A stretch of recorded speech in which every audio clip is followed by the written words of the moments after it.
Ketika kamu berdoa, kamu sudah mendeklarasikan kepada Tuhan bahwa kamu bergantung sama Tuhan. Siapa yang mau bergantung sama Tuhan di bulan yang baru ini? Sama-sama angkat tangan kanan, sama-sama ikuti doa saya. Di dalam nama Tuhan Yesus, sepanjang bulan yang baru ini, aku bergantung sepenuhnya kepadamu. Tuntun aku, sertai aku. Dalam nama Tuhan Yesus. Sama-sama katakan, amin.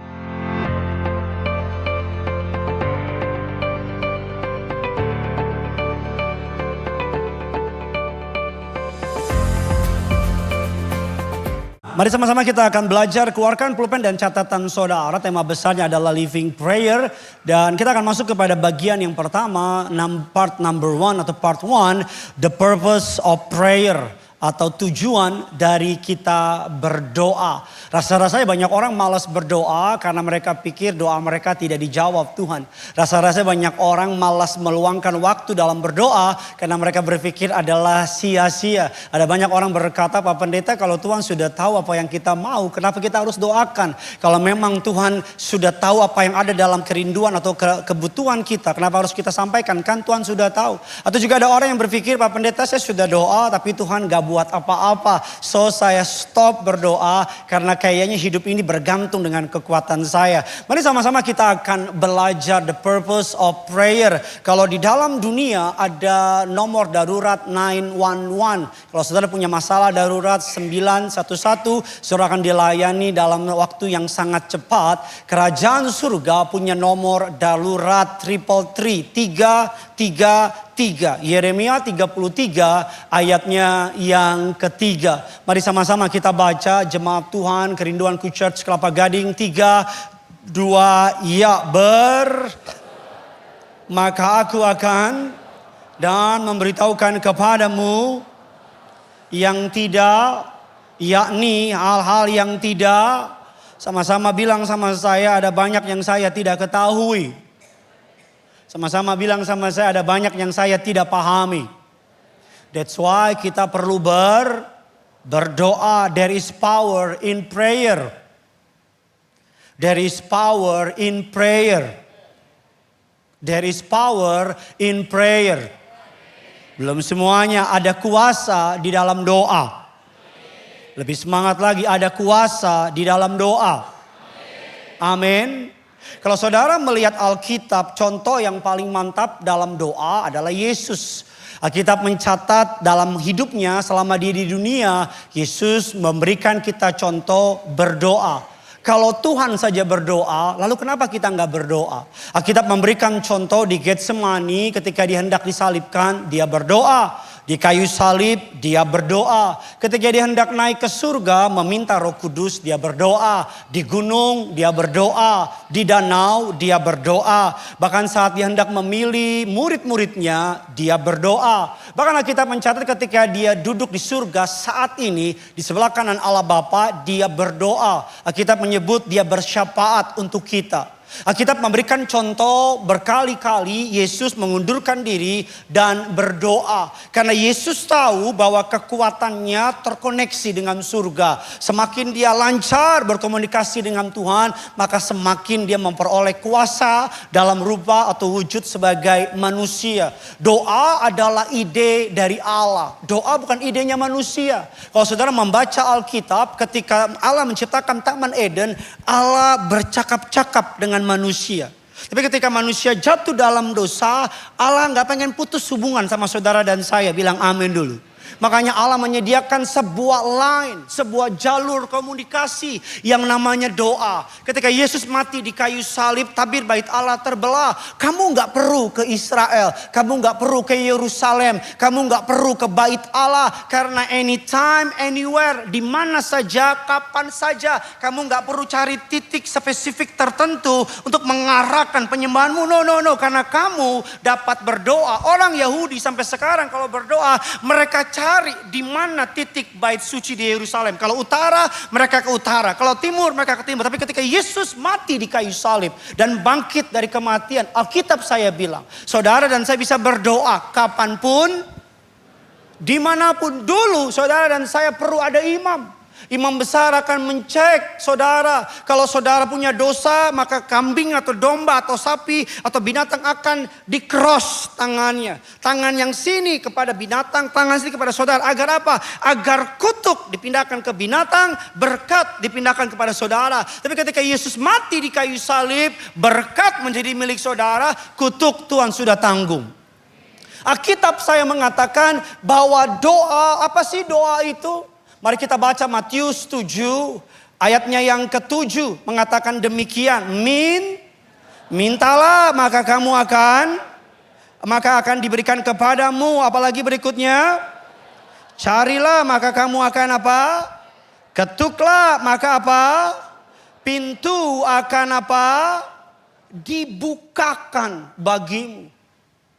Dalam perjanjian baru lebih dari 20 kali Allah hendak meminta kita untuk minta sama Tuhan.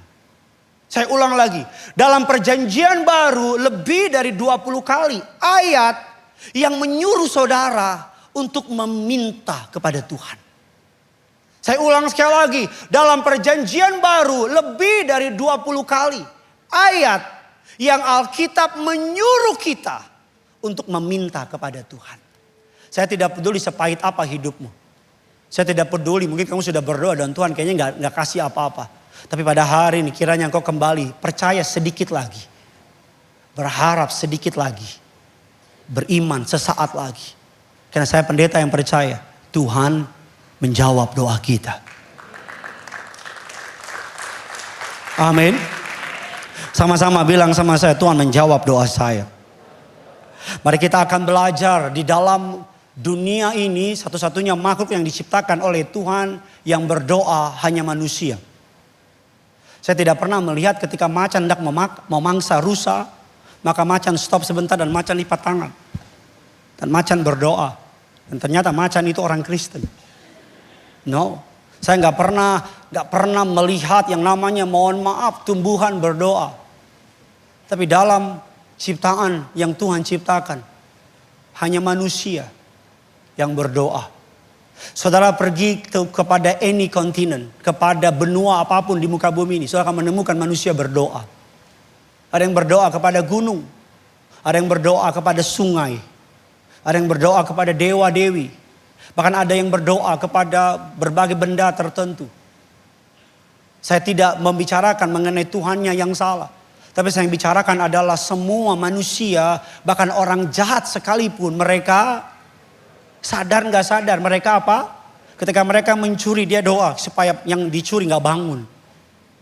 Ketika mereka melakukan tindak kejahatan dia berdoa supaya polisi nggak tahu. Bahkan suami yang selingkuh pun berdoa supaya apa? Supaya istrinya nggak tahu dia selingkuh. Bahkan koruptor pun berdoa supaya apa? Supaya korupsinya tidak ketahuan. Bahkan jemaat yang dari awal sampai sekarang diam aja tidak merespon, dia berdoa. Supaya apa? Supaya khotbah hari ini memberkati hidupnya. Bahkan saya pun pendeta yang di depan berdoa. Supaya apa? Supaya engkau lebih bermurah hati sama saya. Ada 4 kebenaran yang saya bagikan sama saudara. Saudara siap untuk diberkati? Mungkin saudara sudah ribuan kali dengar khotbah tentang doa. Dan saya sebagai pendeta pun sudah berkali-kali membahas tema soal doa. Dalam anugerah Allah saya memilih untuk tidak melihat catatan khotbah saya yang lama. Dalam anugerah Allah saya memilih untuk tidak menengok catatan khotbah saya yang sudah lama. Saya sudah lama jadi pendeta, udah 2000 tahun.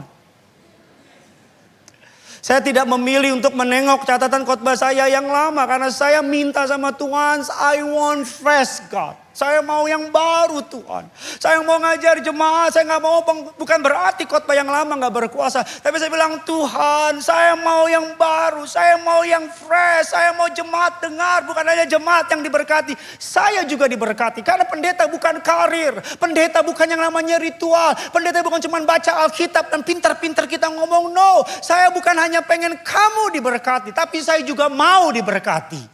Agar genap firman Allah yang menyampaikan firman dan yang dengar firman sama-sama diberkati.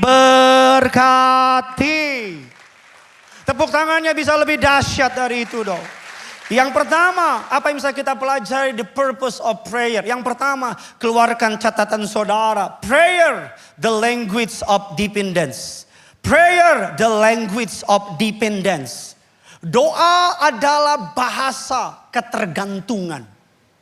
Ketika kita berdoa, kita sedang mendeklarasikan sama Tuhan bahwa kami gak bisa hidup tanpa Tuhan. Ketika saudara berdoa, saudara sedang ngomong sama Tuhan, aku membutuhkanmu. Ketika saudara berdoa, saudara sedang berkata bahwa kami gak tahu banyak, kami tolong sama Tuhan, tolong kami Tuhan. Makanya Alkitab mengatakan dalam Yohanes 15 ayatnya yang kelima. Mari sama-sama kita baca jemaat kerinduanku. 3, 2, ya.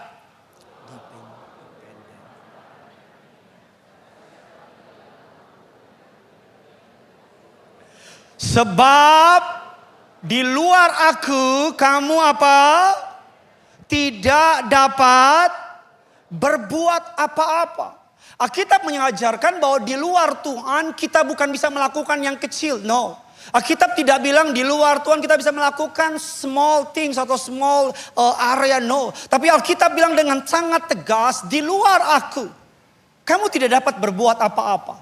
Terjemahan Yunaninya menggunakan kata oden yang artinya zero, yang artinya nothing. Makanya kalau orang tanya sama saya, Pak Pendeta, bagaimana orang di luar sana yang berbuat baik? Apakah mereka gak masuk surga? Maafkan perkataan saya. Saya tidak mewakili pendapat saya mewakili pendapat dari kerajaan surga. Perbuatan baik di luar Kristus adalah mengkalikan angka 0 dengan angka 100. 100 kali 0 berapa Bapak Ibu? 1 juta kali 0 berapa Bapak Ibu? 1 miliar kali 0 berapa Bapak Ibu? Bukan berarti kekristenan eksklusif, tetapi dalam konsep kekristenan keselamatan tidak ditentukan oleh perbuatan baik. Tapi dalam konsep iman Kristen keselamatan ditentukan oleh darah Kristus. Amin. That's why kamu perlu nginjil. That's why kamu perlu beritakan Yesus. That's why kamu perlu percaya bahwa ada banyak jalan menuju Roma, tapi jalan menuju keselamatan hanya Yesus. Amin.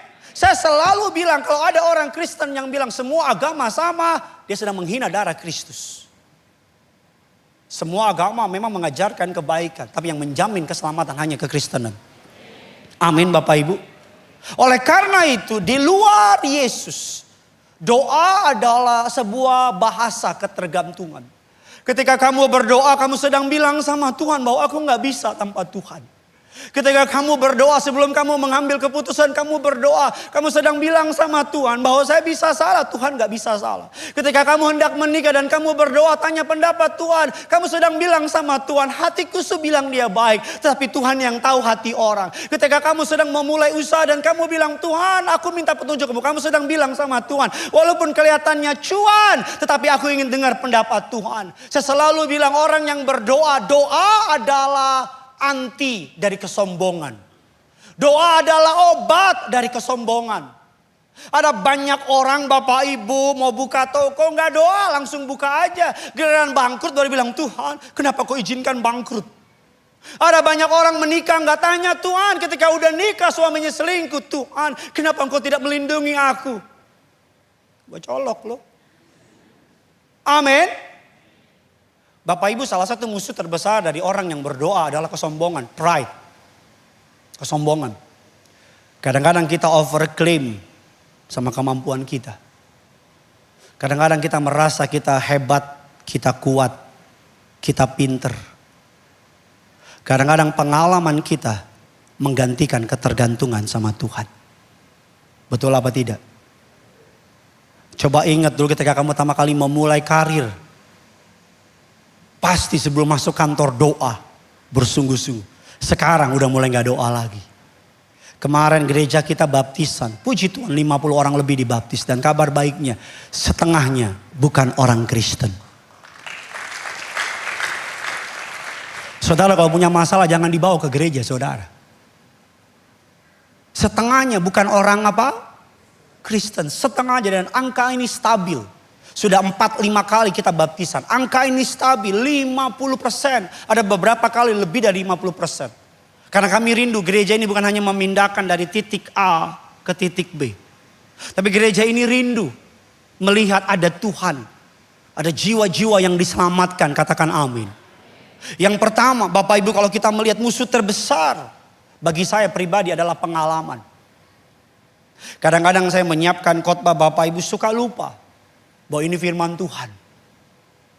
Suka lupa, kadang-kadang karena saya lulusan S3 teologi, saya juga dosen teologi. Saya udah lama jadi pendeta, seperti saya bilang di awal khotbah, udah 2000 tahun. Jam terbang jadi pendeta udah cukup tinggi. Kadang-kadang kalau lagi nyiapin khotbah, Bapak Ibu suka lupa bahwa ini firman. Nyiapin, susun saya lupa. Saya perlu kasih ruang untuk Roh Kudus bekerja. Amin Bapak Ibu. Kasih apa Bapak Ibu? Ruang untuk Tuhan bekerja. Makanya sebelum saya nyiapkan khotbah, saya selalu bilang, Tuhan ngomong sama saya. Apa yang ingin Tuhan sampaikan sama saya. Dan yang kedua, setelah udah selesai khotbah, saya selalu angkat tab saya. Saya bilang, bahan yang dari Tuhan sudah kami susun dengan bantuan darimu. Tuhan tolong berjaga-jaga di bibir saya. Ngomong melalui bibir saya. Makanya saya suka dengar jemaat bilang begini, aduh Pak Pendeta, khotbahnya kena banget. Aduh Pak Pendeta, khotbahnya nampar banget. Walaupun tangan saya gak pernah nyentuh pipinya. Aduh Pak Pendeta, khotbahnya tuh aduh kayaknya tuh, Pak Pendeta tuh kayaknya tuh kenal banget sama saya. Pak Pendeta kayaknya kok tahu banget sih apa yang lagi saya alamin. Pak Pendeta ngikutin ya. Pertama kamu gak seterkenal itu. Dan kedua saya gak sekurang kerjaan itu. Karena jemaat punya banyak kebutuhan, betul apa tidak? Bagaimana sebuah firman bisa nyampe ke saudara, itu pekerjaan Roh Kudus. Bagaimana sebuah firman bisa landed dalam hati saudara berkata, saya dikuatkan. Bagaimana sebuah firman bisa menyampai kepada hati jemaat dan jemaat berkata, khotbah ini menjawab doa saya, khotbah ini menjawab pergumulan saya. Itulah ketergantungan sama Tuhan. Adik-adik muda miliki ketergantungan sama Tuhan. Jangan ambil keputusan tanpa konsultasi sama Tuhan. Beda antara yang namanya lapor sama minta pendapat. Kalau minta pendapat sebelum melangkah, minta dulu. Kalau udah kejadian, baru ngomong, itu namanya laporan. Yang pertama, doa adalah sebuah bahasa ketergantungan. Charles Spurgeon. Saudara tahu Charles Spurgeon? Jualan martabak keju di bawah.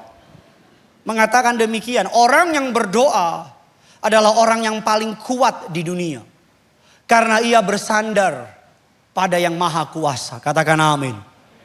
Orang yang berdoa adalah orang yang apa? Paling kuat di dunia. Karena ia bersandar pada yang maha kuasa. Dikatakan Tim Keller mengatakan doa adalah mengakui bahwa kita lemah dan kita bergantung kepada Allah untuk segala sesuatu. John Piper berkata doa adalah nafas iman yang menyatakan aku tidak cukup. Tuhanlah yang cukup bagiku. Ketika kamu berdoa, kamu sedang menyingkirkan kesombongan. Ketika kamu berdoa, kamu sedang mendeklarasikan kepada Tuhan bahwa kamu bergantung sama Tuhan. Siapa yang mau bergantung sama Tuhan di bulan yang baru ini? Sama-sama angkat tangan kanan, sama-sama ikuti doa saya di dalam nama Tuhan Yesus. Sepanjang bulan yang baru ini, aku bergantung sepenuhnya kepadamu. Tuntun aku, sertai aku dalam nama Tuhan Yesus. Sama-sama katakan, amin. Yang kedua, prayer is a conversation. Doa adalah sebuah percakapan. Doa adalah perbincangan, bukan upacara. Doa adalah hubungan, bukan ritual. Satu-satunya kepercayaan di muka bumi yang doanya tidak diatur namanya kekristenan. Betul apa tidak? Di banyak kepercayaan ada doa makan, ada doa keluar rumah, ada doa tidur, ada doa ke toilet, ada doa pergi. Betul apa tidak? Tetapi dalam kekristenan satu-satunya doa yang diatur cuma doa Bapa kami. Sisanya tidak diatur. Kenapa? Karena Tuhan bukan pengen kamu ngapal. Tuhan pengen kamu kalau ngomong dari hati. Amin. Tuhan bukan pengen kamu doa ritual. Makanya saya gak percaya kalau ada orang WA lanjutkan doa ini. Doa Bapa kami 300 kali. Maka besok ada mukjizat. Karena bukan doa Bapa kaminya yang kurang kuasa. Tapi saya percaya tidak ada breakthrough dari ngapal. Saya percaya breakthrough terjadi ketika kita mengimani doa Bapa kami. Bukan soal 300-nya, bukan soal 500-nya. Tapi ketika kamu doa, kamu taruh hati kamu di situ. Makanya dalam doa bukan ngapal. Makanya di dalam kekristenan Allah nggak pernah ngatur doa makan ini, doa minum ini, no. Allah kalau minta kamu doa, Allah minta kamu ngomong dari hati. Tuhan bukan cuma pengen doa yang indah, tapi juga Tuhan pengen doa yang jujur. Katakan amin. Jujur tuh begini, kalau sakit bilang Tuhan aku sakit. Kalau kecewa bilang Tuhan aku kecewa. Kalau pahit bilang Tuhan aku pahit. Kalau nggak ngerti Tuhan bilang aku nggak ngerti. Karena doa yang jujur Tuhan terima. Ketika Hana tidak mendapat anak, dia menangis sama Tuhan. Tuhan dengar. Ketika Alkitab mengatakan, Bapak Ibu, ketika Yeremia curhat dan berkata, engkau memperdaya aku, Tuhan dengar. Bahkan ketika Yesus berdoa di Taman Getsemani, Tuhan dengar. Makanya dalam Alkitab ada kitab ratapan. Karena Tuhan mau kamu apa? Diem dengerin khotbah. Saya lama-lama meratap loh dengar saudara. Karena Tuhan mau kamu meratap. Being honest. Di Alkitab gak ada kitab keluhan. Keluaran ada, keluhan gak ada. Tahu gak bedanya ratapan sama keluhan? Kalau keluhan nuduh Tuhan. Kok Tuhan gak sayang, kok Tuhan gak tolong, itu keluhan. Kalau ratapan jujur. Tuhan gak ada ongkos sih ke gereja. Buka dompet tebel. Tapi ini pegadaian. Tapi ya karena aku cinta Tuhan aku ke gereja. Ratapan itu kita ngaku apa yang kita alamin. Boleh gak kita orang Kristen doa gini. Tuhan aku capek. Boleh gak? Boleh. Boleh gak orang Kristen doa begini. Kok dia yang dapat promosi Tuhan? Bukan saya. Saya kan lebih baik dari dia. Boleh gak? Boleh gak orang Kristen doa begini? Tuhan, kok saya udah rajin gereja? Kok gak dapat kerjaan? Boleh gak? Boleh gak pendeta doa begini? Tuhan saya udah khotbah semangat-semangat. Kok diem aja pade-pade? Boleh gak saudara? Boleh, saya udah doa itu tadi. Maksud saya, doa bukan hanya Tuhan bukan hanya pengen doa yang indah. Tapi Tuhan juga mau dengar doa yang jujur. Sakit, bilang sakit. Luka, bilang luka. Saya percaya healing terbaik bukan ke puncak. Bukan ke Bandung. Healing terbaik masuk kamar. Kunci. Nonton Netflix. Pokoknya khotbahku tergantung responmu. Makin lu diem gue makin ngaco aja pokoknya deh. Masuk kamar kunci ngapain? Doa. Doa. Sujud di atasnya ku bawa hidupku, ku terima anugerahnya, diampuniku dan bebaskanku. Dia ubah hidupku, baharui. Sambil angkat tanganmu di awal bulan ini.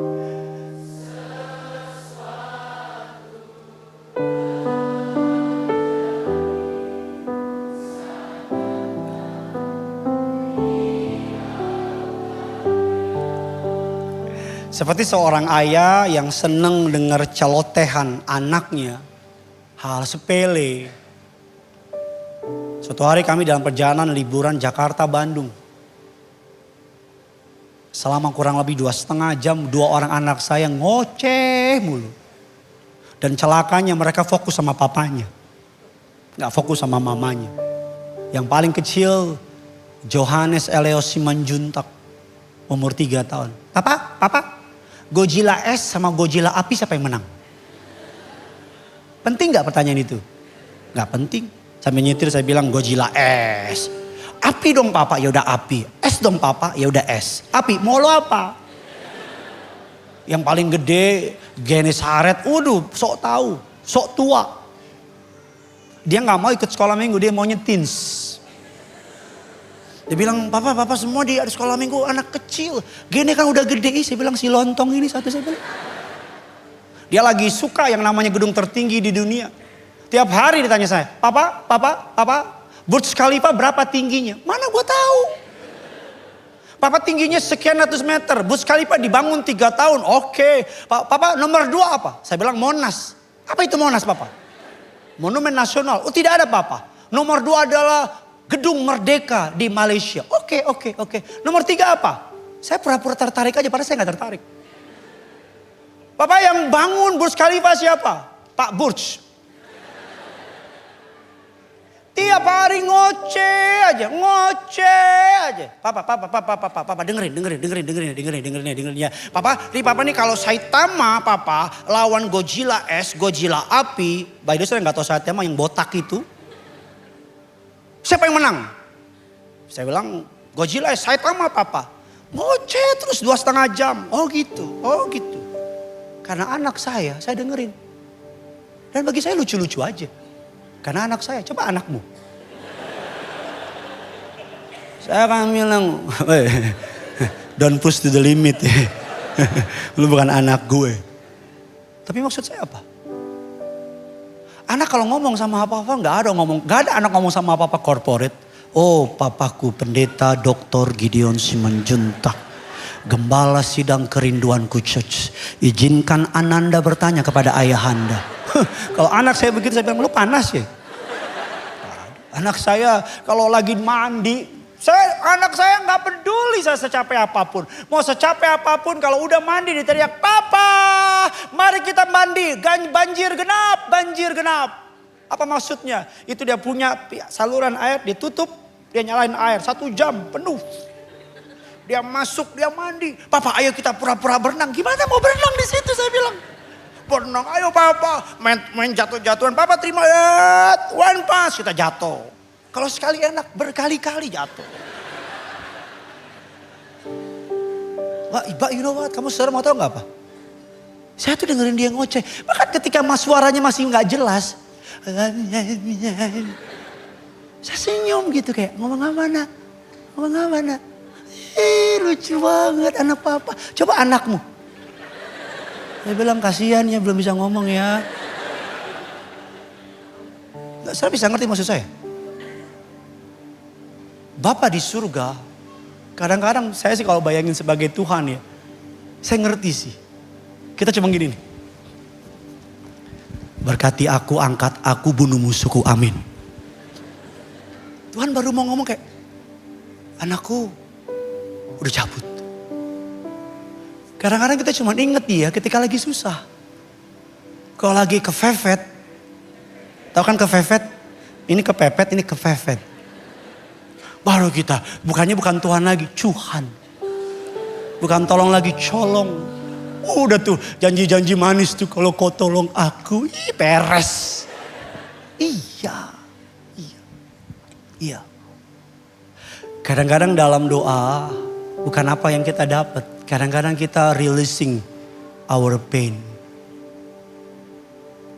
Marah. Masuk ruang doa. Ngadu. Sakit Tuhan diomongin. Jahat mulutnya.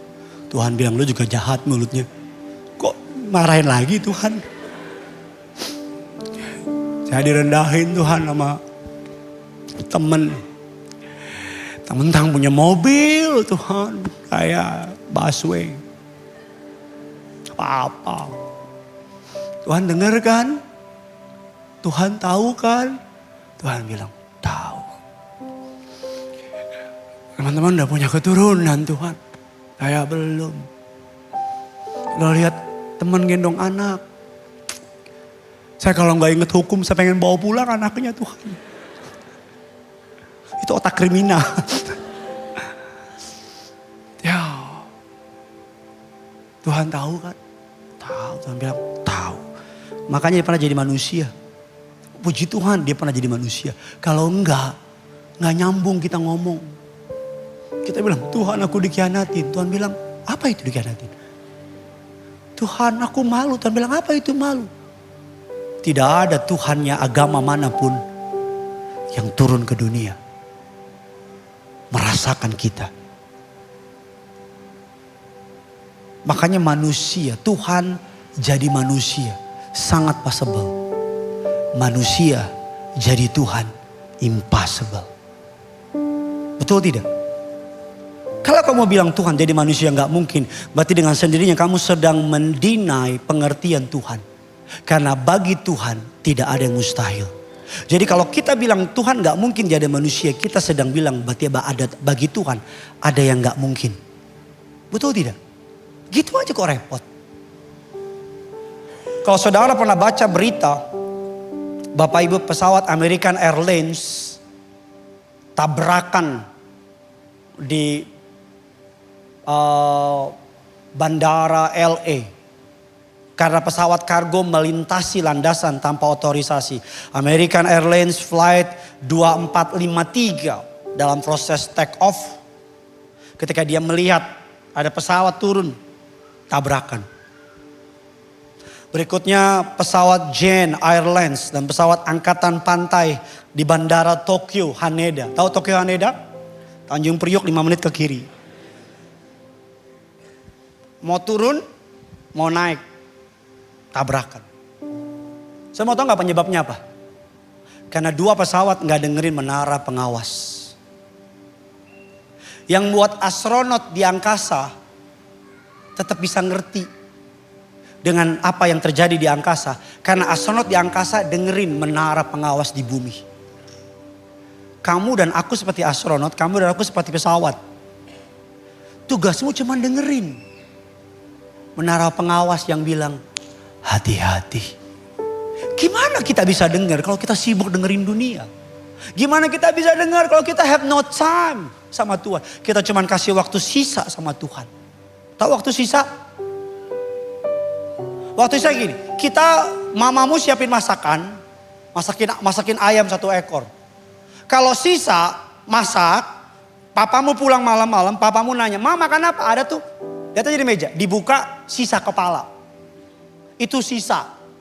Tapi kalau disisikan, mamamu masuk ayamnya udah disisihin, dadanya sama pahanya disimpan. Kamu harus menyisihkan waktu untuk berdoa. Harus intentional. Harus sengaja. Gak boleh udah capek, udah lelah, udah ngantuk baru doa. Makanya doanya gak berkualitas. Makanya doanya cuma ngomong doang. Tuhan, amin. Kamu masuk kantor jam 7, bangun setengah 7. Ya doanya cuma ya agamawi gitu. Ya Tuhan, amin. Makanya hidupmu ya gitu-gitu aja. Karena kamu cuma sama Tuhan main-main. Kamu baru doamu hangat kalau ada yang kamu minta. Doamu baru berapi kalau ada masalah. Mari kita jujur, doa kita menjadi hangat sama Tuhan ketika kita susah kan? Betul apa tidak? Ini saya nggak marah-marah loh, saya ngomong di nada C dengan suasana dakwah. Saya akan kasih contoh, saya minta tolong satu orang teman bisa bantu saya.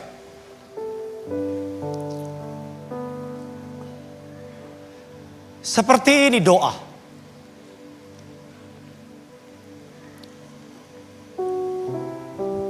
Tutup.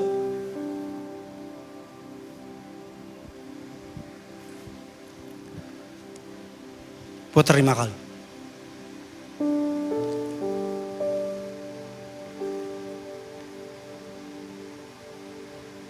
Di mimbar masih bohong sekali lagi. Sekarang jalan lurus 5 kali. 5 lantai.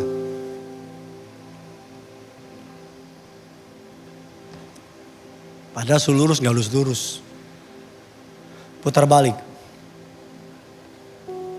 Jalan 5 langkah.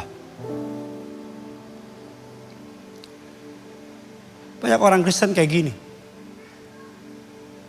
Overclaim sama skillnya. Gue kan lulusan luar negeri. Gue kan orang kaya. Gue kan pandai cerdas. Gue kan punya koneksi yang hebat. Gue ngerti, gila lo gue berpengalaman di bidang ini. Gue 30 tahun di bidang bisnis bos. Gila gak ada orang lebih tua di sini. Lihat aja, hancur.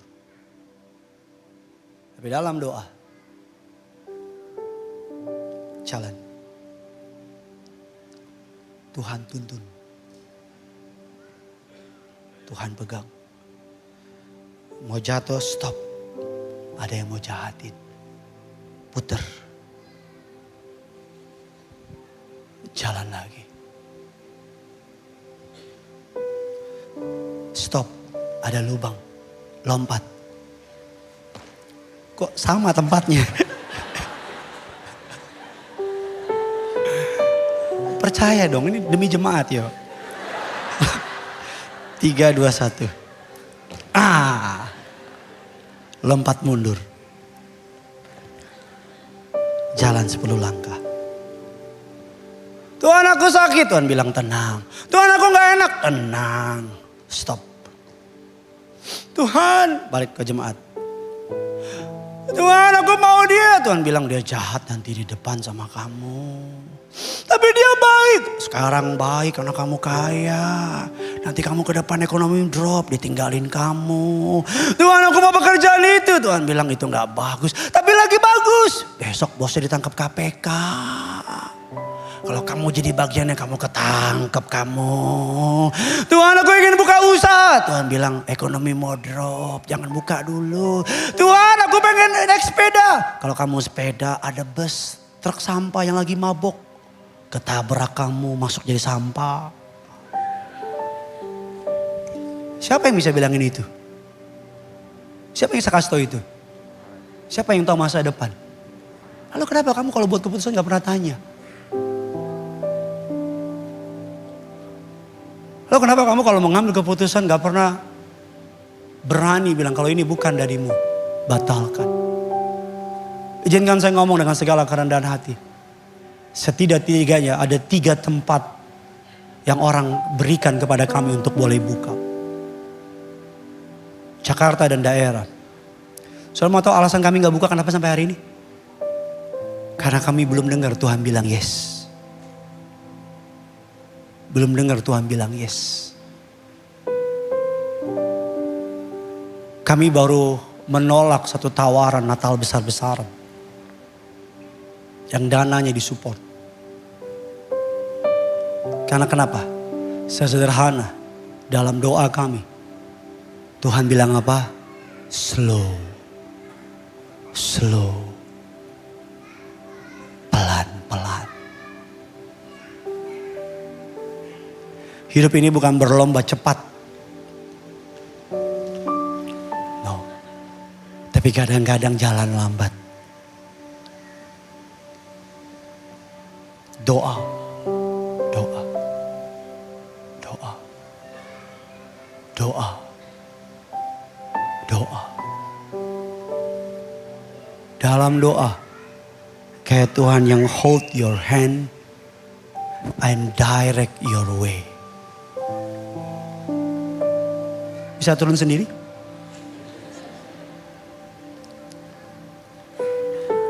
Buka.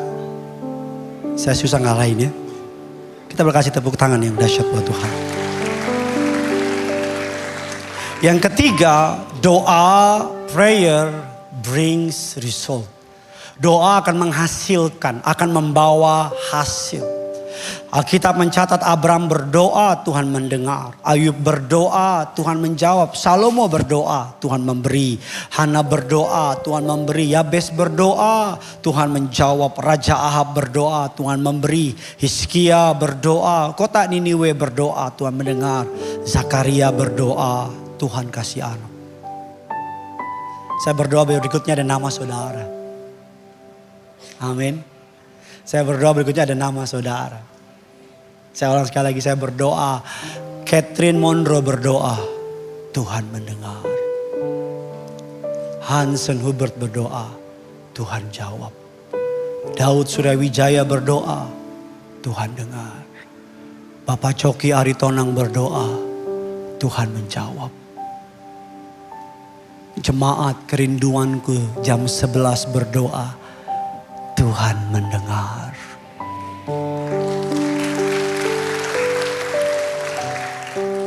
Lebih dari 20 kali Alkitab mencatat, minta. Yohanes 16:24, mintalah maka kamu akan menerima supaya sukacitamu penuh. Matius 7 ayatnya yang ke-11. Jika kamu yang jahat tahu memberi pemberian yang baik kepada anak-anakmu, apalagi Bapamu yang di surga, yang akan memberikan yang baik kepada mereka yang meminta kepadanya. Firman Allah mengatakan Mazmur 145 ayat yang ke-19. Saya izinkan saudara baca ayat ini. Silakan. 3, 2, ya.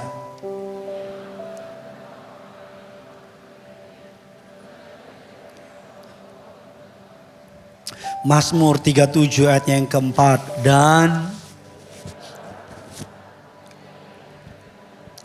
apa yang apa? Matius 7, 9 dan ke-11. Adakah seorang dari yang memberi batu kepada jika ia, atau memberi ular jika ia?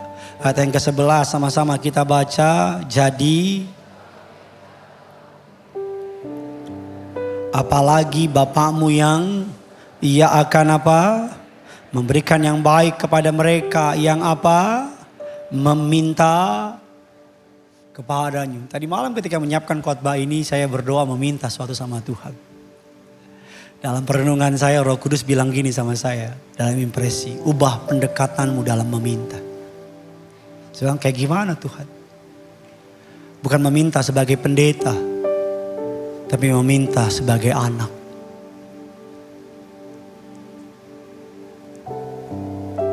Banyak dari kita minta sebagai orang tua, banyak dari kita minta sebagai seorang usaha.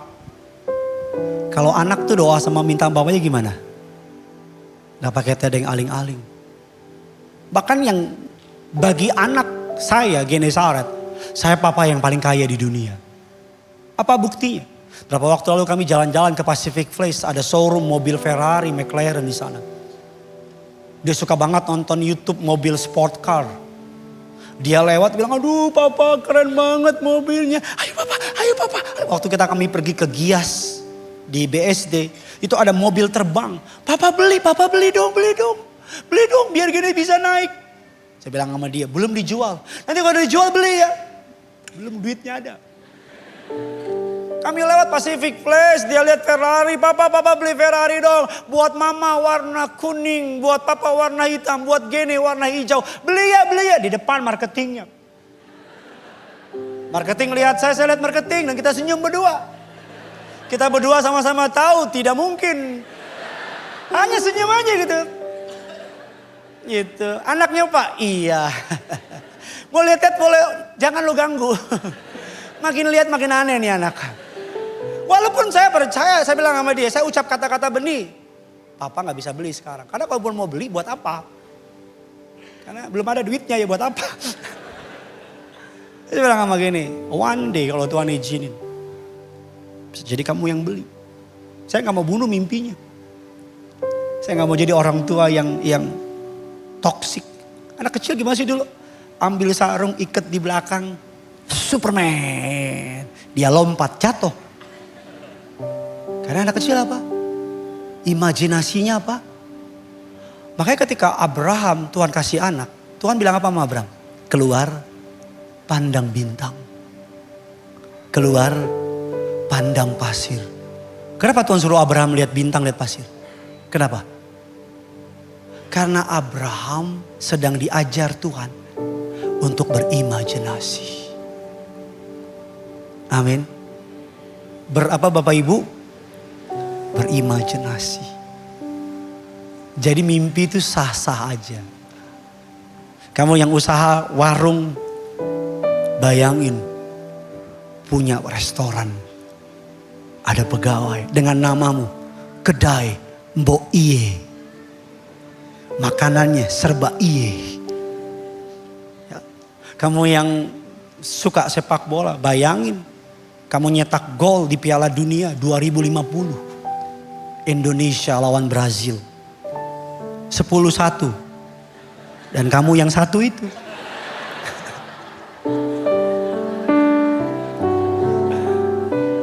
Yang penting kan cetak gol. Amin. Bayangin. Kamu yang aktor, bayangin kamu naik ke Kodak Stadium di LA. Penghargaan Oscar. And the winner is gitu. Sugianto. Selamat. I thank you to my Lord and Savior Jesus Christ. Matur nuwun. Gak ada yang mustahil. Selama doamu gak minta ngutukin orang. Doa gak gini, Tuhan aku berdoa patahkan kakinya. Tuhan bilang gila lu yang punya emosi, gue yang suruh patahin. Kata Tuhan. Tuhan tabrak dengan mobil. No, itu bukan doa, itu kutuk. Tuhan hancurkan bisnisnya. No. Jangan minta dengan alasan Tuhan bela. No. Itu doa yang gak punya kasih. Amin. Tapi doamu harus berpadanan sama Injil. Sama kamu gak minta istri orang. Tuhan, cantik nih Tuhan. Berikan dia buat gue. Lu gila. Ya. Doa. Lebih dari 20 kali di perjanjian baru. Tuhan meminta kita untuk minta.